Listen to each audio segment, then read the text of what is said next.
আসসালামু আলাইকুম বন্ধুরা, সবাই কেমন আছো? আবারও চলে আসলাম তোমাদের সাথে একটা নতুন ভিডিও নিয়ে। চলো রান্না করতে করতে তোমাদের সাথে কিছু কথা শেয়ার করি। আজকে আমি রান্না করব হাঁসের মাংস আলু দিয়ে। হাঁসের মাংস সবারই অনেক পছন্দ, আমিও অনেক বেশি পছন্দ করি হাঁসের মাংস। আমাদের গ্রামের দিকে হাঁসের মাংস রান্না করলে সাধারণত পিঠা বানায়, যে সেমাই পিঠাগুলো বানায়, আবার ওই যে চিতই পিঠা বানায়। হাঁসের মাংস দিয়ে পিঠা খেতে অনেক ভালো লাগে, আমার কাছে খুবই ভালো লাগে। তোমাদের কাছে কেমন লাগে সবাই কমেন্ট করে জানিও। হাঁসের মাংসটা ভালো করে কষিয়ে নিচ্ছি। হাঁসের মাংস যত কষাবা তত এর স্বাদ বাড়বে। আমি খুব ভালো করে মাংসটাকে কষিয়ে নিচ্ছি।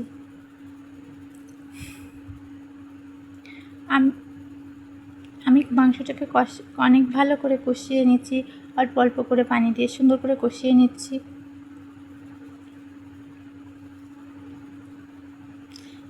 সবাই কম বেশি যারা রান্না করতে পারে তারা সবাই জানে হাঁসের মাংস কীভাবে রান্না করতে হয়। আমি কয়েকটা গোটা রসুনও দিয়ে দিচ্ছি। মাংসের ভিতরে রসুনটা খেতে আমার খুব ভালো লাগে।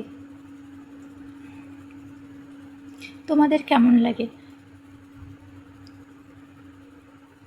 এরপর আমি কিছু আলুও দিয়ে দিচ্ছি হাঁসের মাংসের ভিতরে, মানে যে কোনো মাংসের ভিতরে, হাঁসের মাংস বলো, গরুর মাংস বলো, যে কোনো মাংসের ভিতরে আমার আলু দিতে ভালো লাগে। মাংসের আলু খেতে আমার কাছে অনেক ভালো লাগে। তোমাদের কেমন লাগে আমাকে বলো। মাংসটাকে এবার ঢাকা দিয়ে ভালো করে সিদ্ধ করে নিচ্ছি। আমি মাঝে মাঝে ঢাকনা খুলে তারপরে মাংসটাকে নেড়ে চেড়ে দিচ্ছি।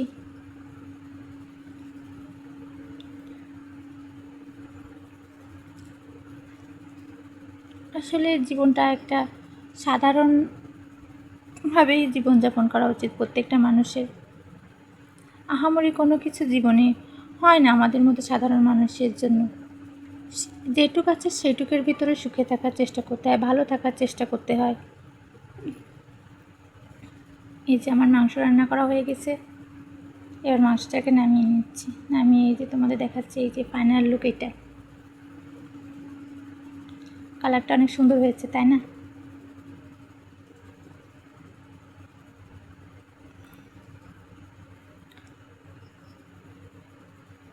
এই যে এবার আমি আরেকটা রান্না করব। এবার রান্না করব হচ্ছে ইলিশ মাছ আর শাপলা। ইলিশ মাছ আর শাপলা রান্না করার জন্য প্রথমে ইলিশ মাছটাকে আমি ভেজে নিচ্ছি।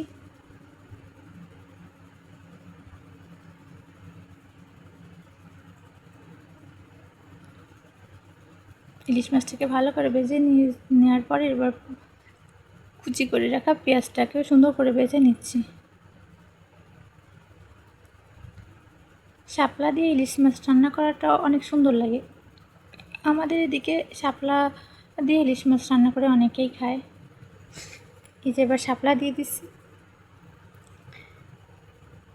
ভালো করে শাপলাটাকে ইলিশ মাছের সাথে কষিয়ে রান্না করতেছি।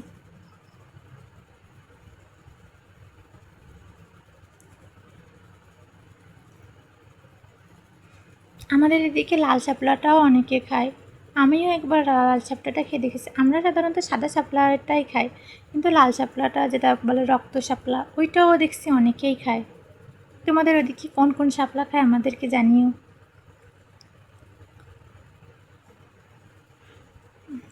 শাপলা দিয়ে ইলিশ মাছটা রান্না করা হয়ে গেছে। এই যে এবার আমার রান্না শেষ হয়ে গেছে। এবার আমি গোসল টোসল করে দুপুরে খাওয়া দাওয়া করব। আবার দেখাবে অন্য একটা ভিডিও অন্য কোনো দিন। সবাইকে আল্লাহ হাফেজ।